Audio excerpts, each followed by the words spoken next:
నమస్కారం. ఓం గం గణపతయే నమః. స్వర్ణలక్ష్మీ నమస్తే అస్తు. పరబ్రహ్మ స్వరూపిణి రాజ్యం దేహి ధనం దేహి సర్వకామాంచ దేహి మే.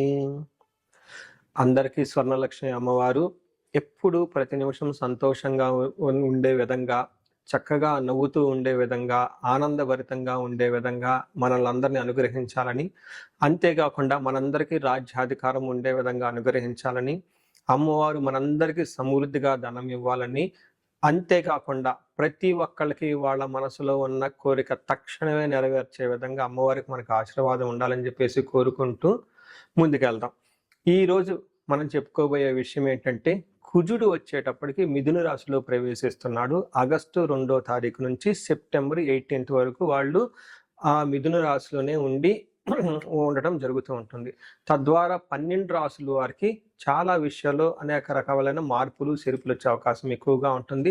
కొంతమంది అనుకూలంగా ఉంటుంది, కొంతమందికి వచ్చేటప్పుడు ప్రతికూలంగా ఉంటుంది, కొంతమందికి కొంచెం ఇబ్బంది పెట్టే విధంగా ఉంటుందని తెలుసుకోవాలి.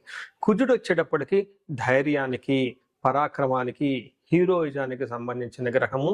కుజుడు వచ్చేటప్పటికి ఎనర్జీ, స్ట్రెంగ్త్, ఇనిషియేటివ్ అనే పనికి ముందుకెళ్ళాలని దానికి సంబంధించిన గ్రహము. యంగర్ బ్రదర్స్ సిస్టర్స్ ఎవరంటే వాళ్ళకి సంబంధించిన గ్రహము. అంతేకాకుండా మోస్ట్ ఇంపార్టెంట్, కుజుడుని భూమి పుత్ర అంటారు. అంటే ల్యాండ్స్, ప్రాపర్టీస్, బిల్డింగ్, కన్స్ట్రక్షన్ వీటికి సంబంధించిన గ్రహం. కుజుడు వచ్చేటప్పటికి మిలిటరీ, పోలీస్, సైన్యాధ్యక్షులు ఇలాంటి వాటికి సంబంధించి వెపన్స్కి సంబంధించిన గ్రహము. అలాగే కాకుండా కుజుడు వచ్చేటప్పటికి ఫైర్, హీట్, ఇంజనీరింగ్, టెక్నాలజీ, ఫోర్స్ని అప్లై చేసే ఇట్లాంటి పనులన్నిటి కూడా కుజుడికి సంబంధించిన గ్రహం. ఇలాంటి కుజుడు మిథున రాశిలో 45 రోజులు సుమారు ఉండటం వల్ల మిగతా 12 రాశుల వరకు ఎలా ఉందో మనం చూద్దాం. ఇప్పుడు మనం తులారాశి కనుక గమనించుకుంటే, ఈ రాశి వారికి 9వ స్థానంలో ఈ యొక్క సంచారం జరుగుతుంది. మిథున రాశి ఈ రాశి వారికి 9వ రాశి అవుతుందని గమనించుకోవాలి.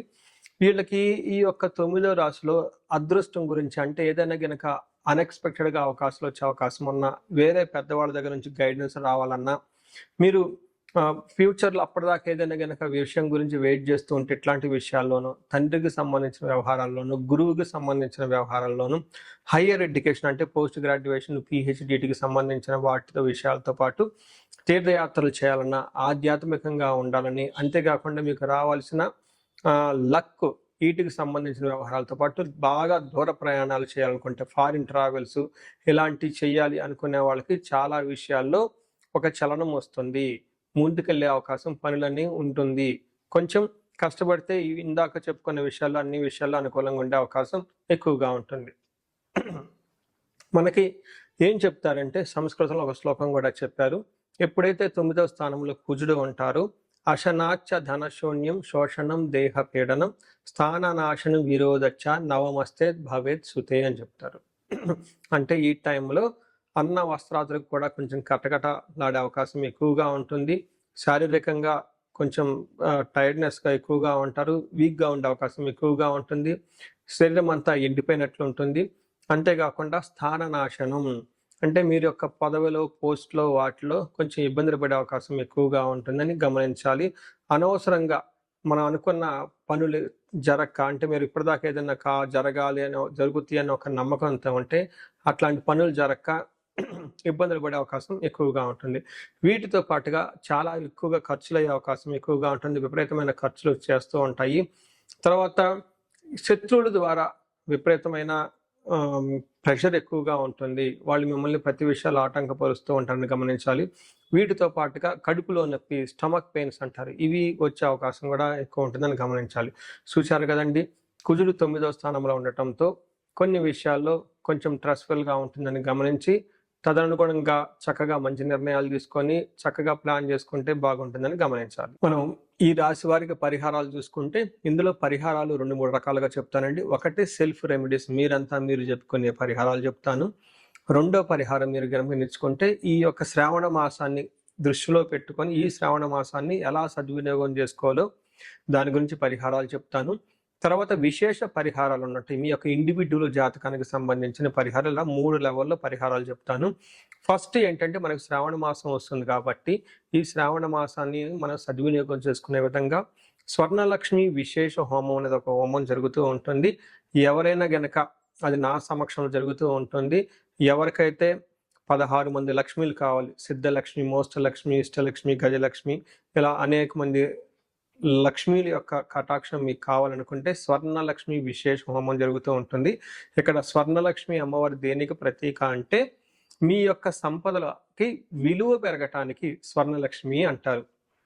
అంటే ఆల్రెడీ మనకు ఇల్లు ఉండొచ్చు, సంపాదన ఉండొచ్చు, పిల్లలు ఉండొచ్చు, అందరూ ఉండొచ్చు.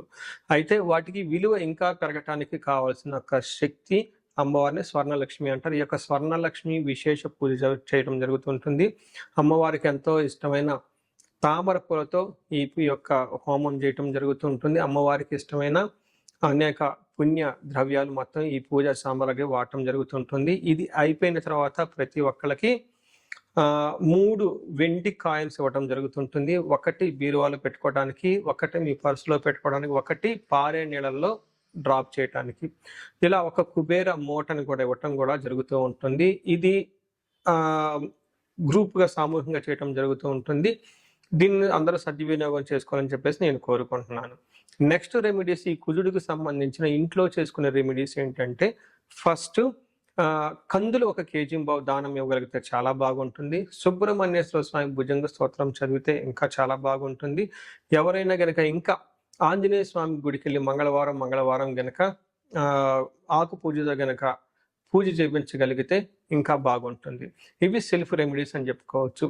విశేష రెమెడీస్ అన్ని కొన్ని ఉంటాయి. ఇవేంటంటే మీ యొక్క ఇండివిడ్యువల్గా జాతకంలో ఏదైనా గనక దోషాలున్నా, గ్రహశాంతులున్నా అవి ఒకసారి జాతక చక్రం చూపించుకుంటే బాగుంటుంది. ముఖ్యంగా ఎవరి వయసు అయితే 40 సంవత్సరాలు +/- 5 ఇయర్స్ అంటే 35 to 45, 50 ఈ రేంజ్లో ఉండి సక్సెస్ఫుల్గా 10 ఇయర్స్ ట్రాక్ రికార్డ్, ఎడ్యుకేషన్ ఉండి, ప్రొఫెషనల్ ట్రాక్ రికార్డ్ ఉండి, అంతా బాగుండి ఎక్కడో కనుక లైఫ్లో మీకు ఆగిపోయారన్న ఒక ఫీలింగ్ వచ్చేసి ఉంటే దానికి కారణం మీకున్న శాపాలు యాక్టివేట్ అయ్యి ఉంటాయని గమనించుకోండి. దానికి కారణం మీ యొక్క జాతక చక్రంలో ఉన్న గ్రహాల యొక్క చెడు యొక్క దోషాలు మీ మీద ఉందని గమనించుకోవాలి. ఇలా మీకు అనిపిస్తే ఒక్కసారి ఇండివిడ్యువల్గా మీ యొక్క జాతక చక్రం చూపించుకొని తగు పరిహారాలు చేసుకోవాలని చెప్పేసి కోరుకుంటున్నాను. అందరూ ఇప్పుడు విధంగా స్వర్ణలక్ష్మి విశేష హోమంతో పాటు హెల్త్ బాగా లేకపోతే మృత్యుంజయ హోమము, ఆయుష హోమం చేయించుకోవటం, భార్యాభర్తలకు అన్యోన్య దాంపత్య పాశుపత హోమం చేయించుకోవటం, ఎలాంటి పరిష్కారాలను కానీ సరే రాహువుకి సంబంధించిన ఇలాంటివి ఉంటే చండీ హోమం చేయించుకోవటం చాలా ముఖ్యం అని చెప్పేసి నేను కోరుకుంటున్నాను. మీ అందరికీ అష్టైశ్వర్యాలు కలగాలని, భోగభాగ్యాలు కలగాలని చెప్పేసి నేను కోరుకుంటున్నాను. నమస్కారం.